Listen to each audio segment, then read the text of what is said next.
Let me start with a simple but uncomfortable question. Are you trying to grow your sales or are you trying to fix your sales through growth? Because for many MSME founders, these two things get mixed, and that is where the problem begins. When sales feels inconsistent, the natural instinct is to scale. Hire more salespeople, increase activity, expand reach, push for more opportunities. It feels logical. But in many cases, this is exactly where things start going wrong, because scaling something that is unstable does not create growth. It amplifies instability. Let me simplify this. The correct sequence is stabilize, then scale. But most MSMEs follow scale and then hoping it to stabilizes.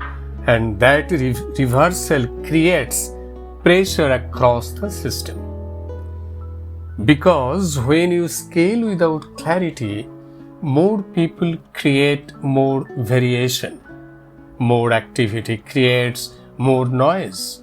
More opportunities create more confusion. Instead of growth, the organization experiences complexity. Now, what stabilizing sales actually means? Stabilizing sales does not mean slowing down. It does not mean reducing ambition. It means creating predictability and clarity in how sales works. It means you understand your pipeline. You have defined stages. Your team follows a consistent approach. You can explain why deals move forward or don't. Without this foundation, sales remains reactive, and reactive systems cannot scale effectively. Let me bring in something from my own journey. During my years of leading large sales teams and managing significant revenue responsibility, I have seen this pattern repeatedly. Whenever performance fluctuated, the immediate pressure was always to increase activity, push harder, add more people, expand outreach. But what I realized over time was this: if the underlying structure was weak, more activity only created more confusion. However, when we paused and improved clarity, pipeline visibility, stage definitions, qualification discipline, something changed. Even before scaling, performance began stabilizing. And once stability came, scaling became effective. This is a lesson many founders learn only after experiencing unnecessary pressure. Now the question is, why founders rush to scale? There are three reasons why founders reverse the sequence. First, growth pressure. When revenue is inconsistent, the instinct is to push harder. Second, external influence. Market conversations often emphasize growth, expansion, and scaling. Very few conversations focus on stabilization. Third, internal discomfort. Stabilizing requires slowing down thinking, analyzing systems, building clarity, and that feels less exciting than growth. So, founders skip it. Now, what happens when you scale too early? When scaling happens before stabilization, several things begin to break. First, inconsistency increases. Different team members start working in different ways. Second, decision making becomes harder because there is no clear structure to evaluate deals. Third, founder dependency increases. Instead of reducing involvement, scaling creates more complexity that needs supervision. And finally, emotional pressure increases because despite hard activity, outcomes remain unpredictable. Now let me share a deeper pattern, and that is growth as a distraction. In many cases, growth becomes a distraction. Instead of fixing the system, the organization tries to outrun the problem. More leads, more meetings, more proposals. But without clarity, these do not convert efficiently. This creates a cycle. More effort, same results, more pressure, more effort. Breaking this cycle requires stepping back, not pushing forward blindly. Now the turning point comes when a founder realizes scaling is not the solution to instability. Stability is the foundation for scaling.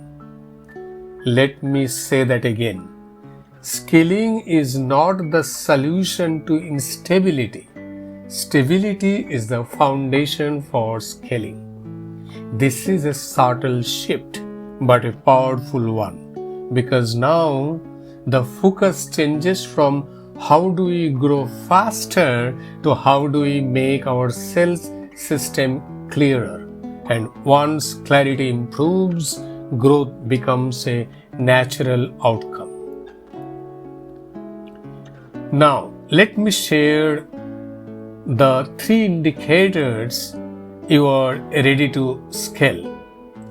So, before scaling, a founder should be able to answer 3 questions clearly. First, can I explain how a deal moves from lead to closure? Second, can my team follow a consistent approach without my constant intervention? Third, do I have visibility into my pipeline without confusion? If the answer to these questions is not clear, scaling will create more pressure. If the answer is clear, scaling will create growth. Now, there is a deeper principle here. In Vedantic thinking, clarity precedes action. Action without clarity leads to disturbance. Clarity before action leads to effectiveness. In sales, this translates directly. If you act, scale, hire, push without clarity, disturbance increases. If you first establish clarity, then act, outcomes improve. This is not philosophy. This is operational wisdom.